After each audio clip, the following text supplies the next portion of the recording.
Okay, let's dive right into this explainer. We're going to explore a really fascinating story straight from the bustling, chaotic streets of Mumbai. Now, at first glance, I know this sounds like a cheesy movie script, but it actually reveals 5 incredibly practical, open secrets to building wealth and totally transforming your life. We're tracking the journey of a guy who goes from being a desperate street beggar to a highly successful businessman. And what's truly captivating here is that, as we'll see, the source creator insists these aren't just fictional ideals. They are the exact same lessons he used himself to build a massive business and live his own dream life. To really understand how this crazy transformation happened, we have to start at the absolute bottom. Just picture the scene for a second. It's a sweltering morning in Mumbai. The heat is oppressive, horns are blaring nonstop, and there is just chaos absolutely everywhere. Sitting right in the middle of all this, at a traffic signal, is a beggar. His clothes are torn, his eyes are tired, and he's holding out a small bowl, just incredibly frustrated. He hates begging. People ignore him, some yell at him, occasionally someone tosses a coin. But he's deeply angry at his lot in life. Then, cutting through the grime and the noise, a recurring character appears in his daily misery. A sleek, pristine black Mercedes. The beggar knows this car. He knows the man inside is incredibly wealthy, a guy the locals call Dr. Book because he's read so many books and is considered deeply wise. Yet, despite his staggering wealth, Dr. Book has never given this beggar a single repeat. So the turning point happens when the Mercedes rolls down its window, but not for the beggar.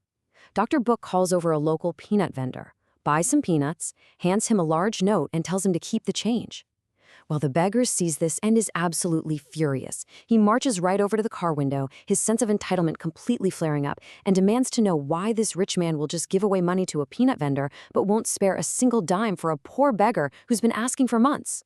The contrast in mindsets here is striking. Dr. Book looks at him coldly and asks a very simple question. Have you ever given anything to anyone?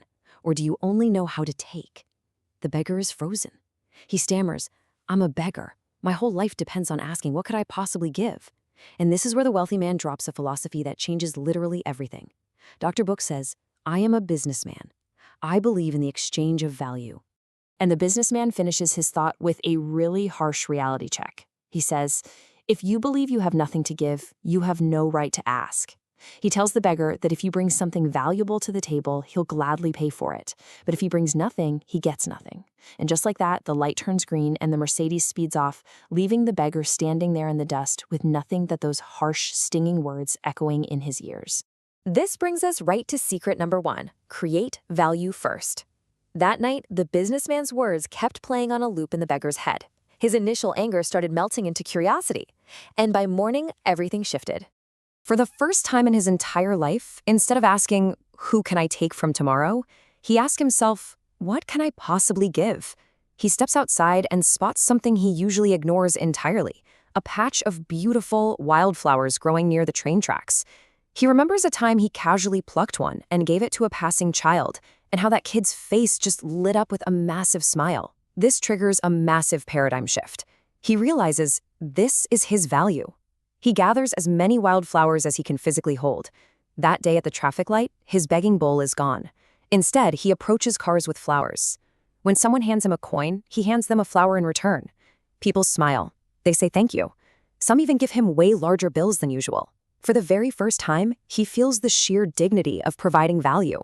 He realizes he actually has the power to create a moment of joy for someone else. Which leads us directly into secret number 2. Give before asking. A few days later, the beggar rushes up to the Mercedes, completely transformed. He's no longer angry, he's excited. He thrusts his hands out and says, today, you have to pay me, because today I have something to give you in return. He holds up the wildflowers.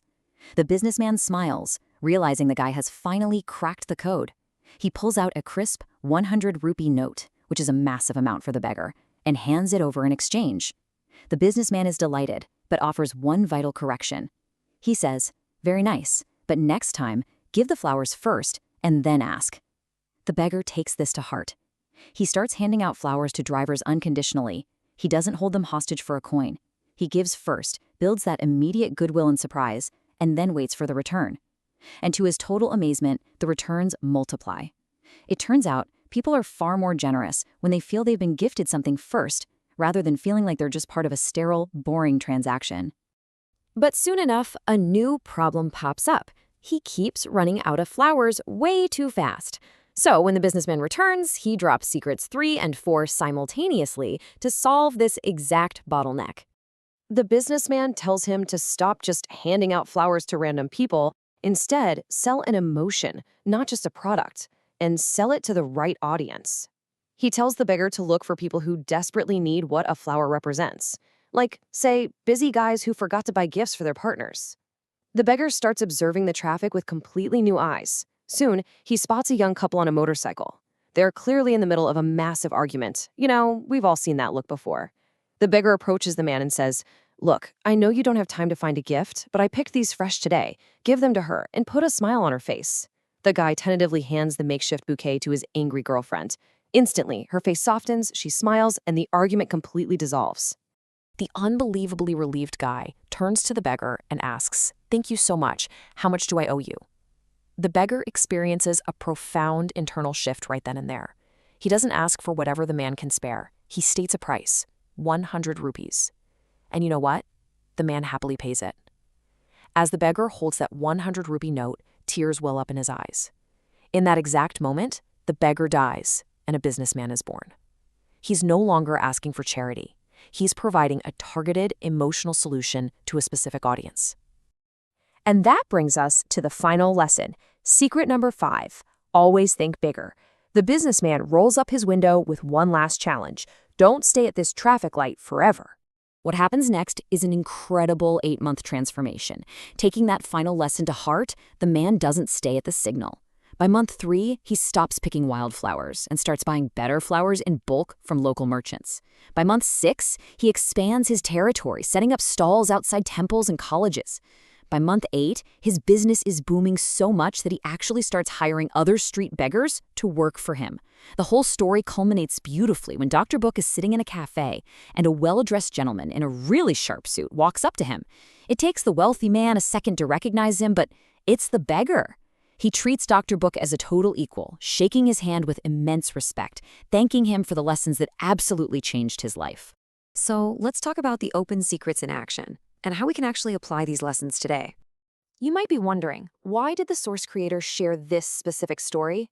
Well, because he used these exact same 5 principles to completely alter his own trajectory. He explains that he was stuck thinking small, just aiming for a basic job. But by realizing these secrets aren't just fables, but literal operating manuals for success, he transformed his life. Now, the creator didn't have wildflowers. Instead, his wildflowers were the insights he gained from reading deeply. He created value by educating himself. Then, applying Secret 2, he didn't just ask people for money, he gave that value away for free by making YouTube videos. For Secret 3, he didn't just list dry facts, he sold emotion by using engaging storytelling formats, just like the story of the beggar we just went through. He actually explicitly credits his success to a very specific set of books. He recommends these titles: The Go-Giver for learning exactly how to give value first, Rich Dad Poor Dad and Think and Grow Rich for building those foundational wealth mindsets, Building a Story Brand for mastering that emotional storytelling and targeting the right audience, and The Magic of Thinking Big for, well, exactly what Secret 5 taught, scaling up and never staying stagnant. But let's be real, the creator recognized a huge problem his audience faces. Reading all these books takes a massive amount of time. So thinking big, he and his team spent heavily to create an incredibly exciting solution: high-quality, animated web series summaries of over 60 powerful business books.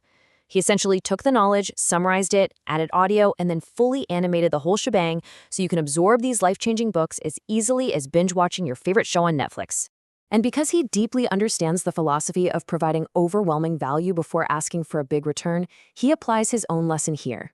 He is offering access to this massive library of knowledge, over 60 animated book summaries, not for thousands of rupees, which he used to charge, but for an incredibly accessible monthly subscription of just 99 rupees.